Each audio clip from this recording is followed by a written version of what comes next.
Alrighty, here is the second part of 1.1, which is relations and functions continued, or still a review of them. We're going to do more writing and less typing on this one. But again, the actual work through this stuff, I think y'all can do, but you have to be careful to the little issues that come up, the common mistakes and terminology here, and then some of the tricks, but just some of the tips I'm going to give you. You should not have a calculator anywhere within your reach until I tell you to, okay? And I realize that I can't control that, and you're going to do whatever, but you're not going to learn. I mean, you're not going to learn it like you need to learn it if you were relying on a calculator when I'm trying to explain to you how to do it without one. All right, so we have two different types of equations that we're going to talk about: explicit equations and implicit equations. So I'm going to grab my text box. Explicit equations are solved for a specific variable.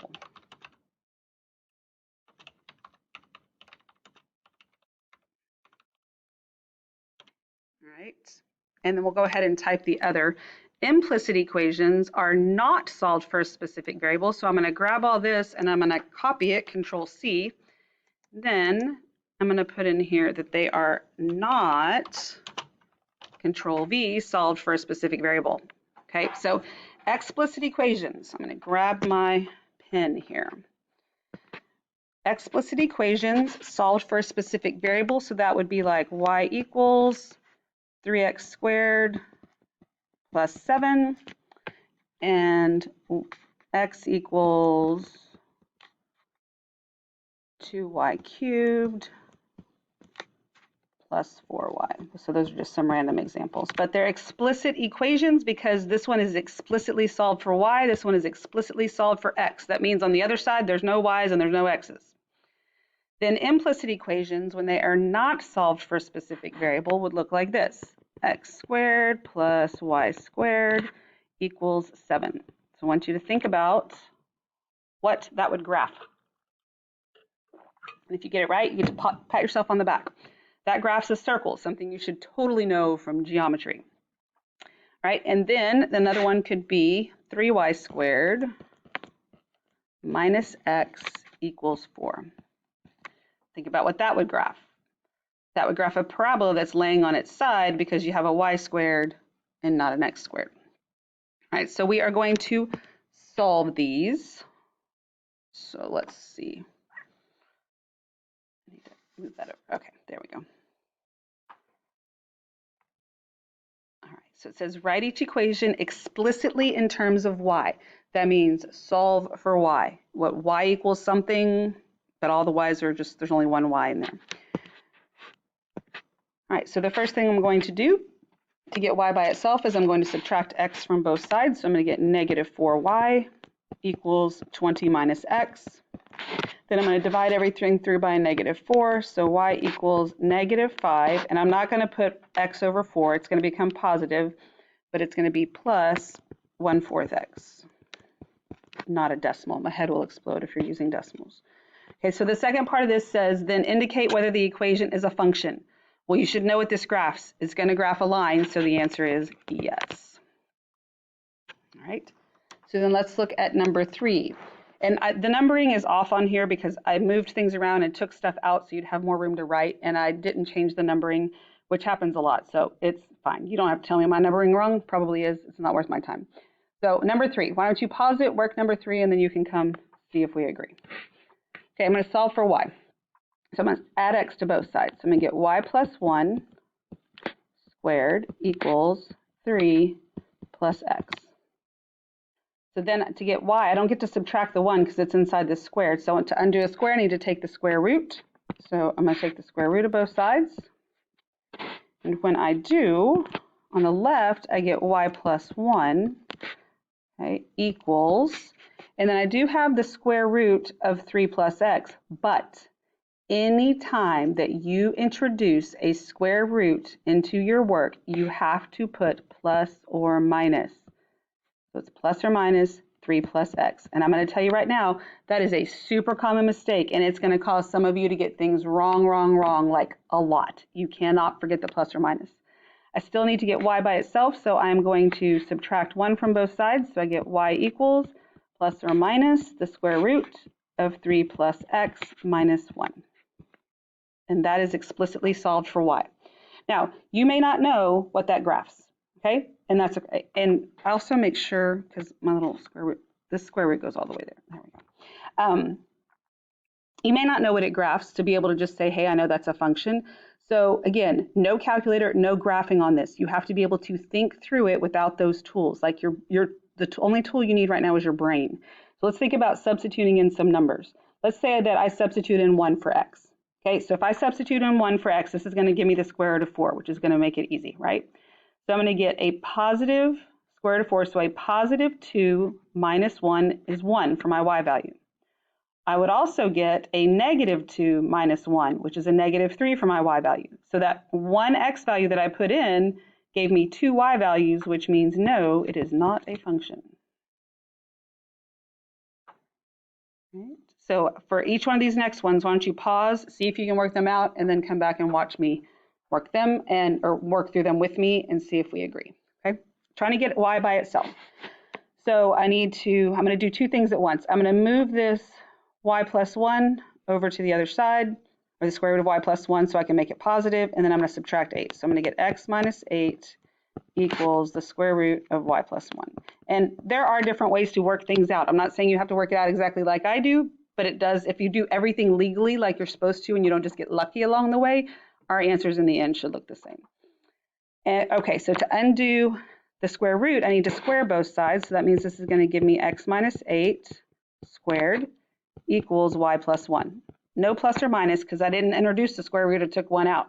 Also, I do not need to square this out, and even if I did, it is not x squared plus 64, just FYI. That will kill you too. All right, so trying to get y by itself, I'm just going to leave this as x minus 8 squared. I'm going to subtract 1, and that equals y. All right, so again, you should know what that's going to graph. That's going to give you an x squared, that's a quadratic, that's a parabola.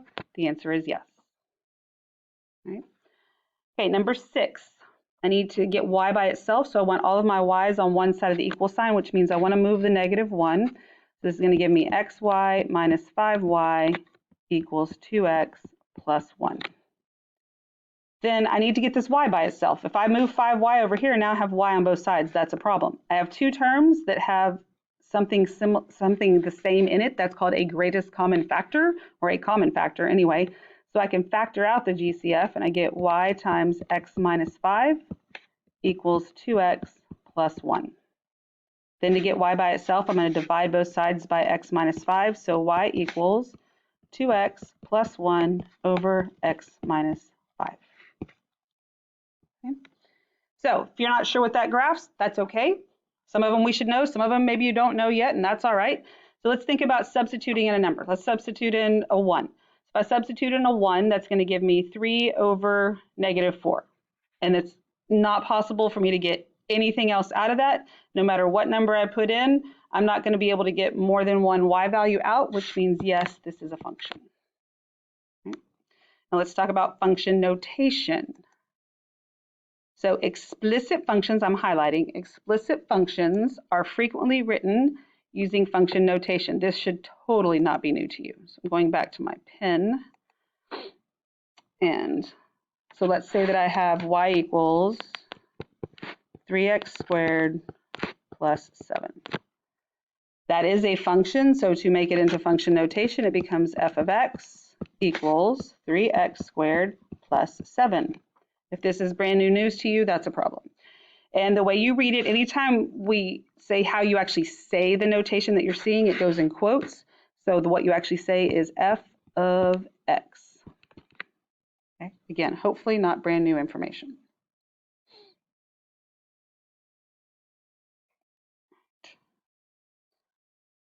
Okay, so now we're going to evaluate functions, which means we're going to substitute numbers in. Again, I know that you are capable of this. Notation, notation, notation, and doing this without the use of a calculator and without scratch work all over your paper.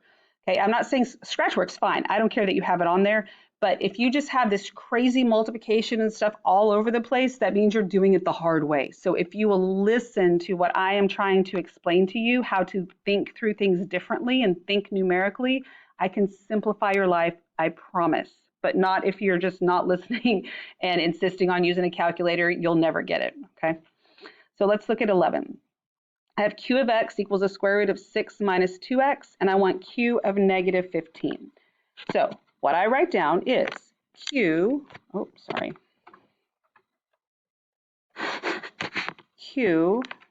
of negative 15 equals the square root of 6 minus 2 times negative 15.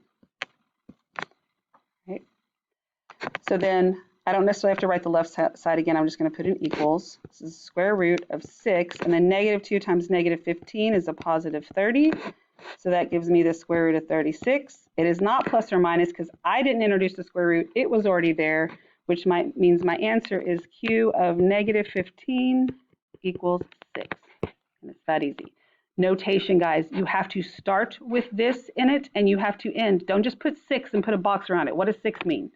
Right? You got to give me the answer. The answer is q of negative 15 equals 6. Excuse me. All right, number 13.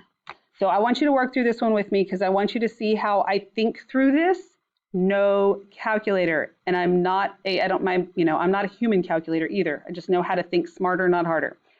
So f of 4, that means I'm going to have f of 4 equals 5 times negative 3 to the 4th power. All right, so negative 3 to the 4th power. Pretty sure that we all know that it's negative 3 times negative 3 times negative 3 times negative 3. I'm not saying you have to write that out, but I'm not actually going to do it in that order. I'm not going to do negative 3 or 3 times 3 is 9 times 3 is 27 times 3. I'm not doing that, okay? That makes my numbers way too big. First of all, I know since it's to an even power, it's going to be positive, so I can not worry about the signs right now. But I know if I multiply these two together, I get 9, and these two together, I get 9, and 9 times 9 is 81, and it makes it that much easier. So this is 5 times 81. Then when I do 5 times 81, again, there's different ways to think through this, and it's not about doing it in your head. I still jot things down or I'll forget what I did, but I'm not actually doing the, true multiplication and carrying my numbers, things like that. So I'm going to do 5 times 80. 5 times 80 is 400. 5 times 1 is 5, so that gives me 405. So f of 4 equals 405. Okay, some number sense on how to split numbers up, how numbers are related to each other. That's going to help you through these things. That also helps you tremendously with factoring. It's going to help you think of numbers quicker, and you'll start seeing them different if you stay with me. Okay, if you trust me, I will get you there. All right, so why don't you pause and do 15 and then watch it, and then pause and do 16 and do the same for 17 as well, okay? All right, so I want f of 3y squared. So f of 3y squared equals, so I replace every x with 3y squared. So I get 3y squared to the 3rd power plus 3y squared to the 2nd power. All right, so since there's no addition and subtraction in here, this is just the power to the power rule. So I get 3 to the 3rd power. So 3 times 3 is 9 times 3 is 27. Then y squared to the 3rd power. Power to a power you multiply. So this is going to be y to the 6th plus 3 squared is 9. Y squared is y to the 4th. And that's all I can do. So this is f of 3y squared. It's actually easier when you don't have numbers, you have variables in there. All right. Now 16. So I want g of negative 5c. That's going to give me 3 times negative 5c minus 10 over negative 5c plus 5. So right here, I don't get to reduce these two like this. If there's addition and subtraction, if you have more than one term in the numerator or denominator, you better not just start crossing things out. That's going to get you in a lot of trouble. So when I simplify this, I get negative 15c minus 10 over negative 5c plus 5. So I am going to be able to reduce this, but in order to do that, I need to factor out my GCF. So I have a GCF in the numerator of negative 5. So that's going to leave me with 3c plus 2. And in the denominator, I have a GCF of negative 5. So negative 5 times c plus 1. These cancel out. So that leaves me with g of negative 5c equals 3c plus 2 over c plus 1. There you go. All right, 17.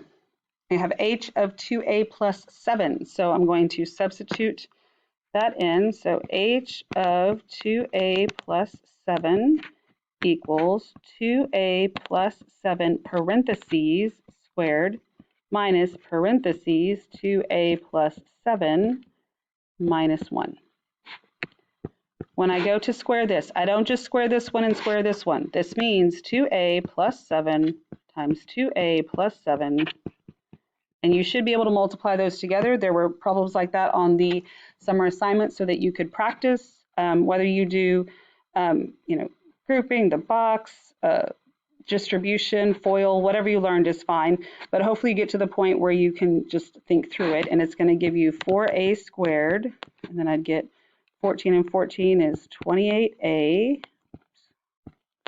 And then 7 squared is 49. Then here, another very common mistake that you cannot afford to make is when you are subtracting, you substitute it in more than one term, it has to be in parentheses, and then that negative gets distributed to both. So 2a, negative 2a, and then minus 7, then minus 1. Then I'm going to put all this together. So this is going to give me 4a squared. I have the 28a and the negative 2a, so this is going to be a positive 26a. Then I have a positive 49, minus 7 is 42, minus 1 is a positive 41. And this is f of 2a plus 7. Now, to evaluate using a graph. So I'm going to use the graph to the left, find each function value, f of 1. So when x is 1, y is negative 9. So pause the last three and then make sure that we agree. So this would be 0, 6, and negative 8. Okay, and there you go.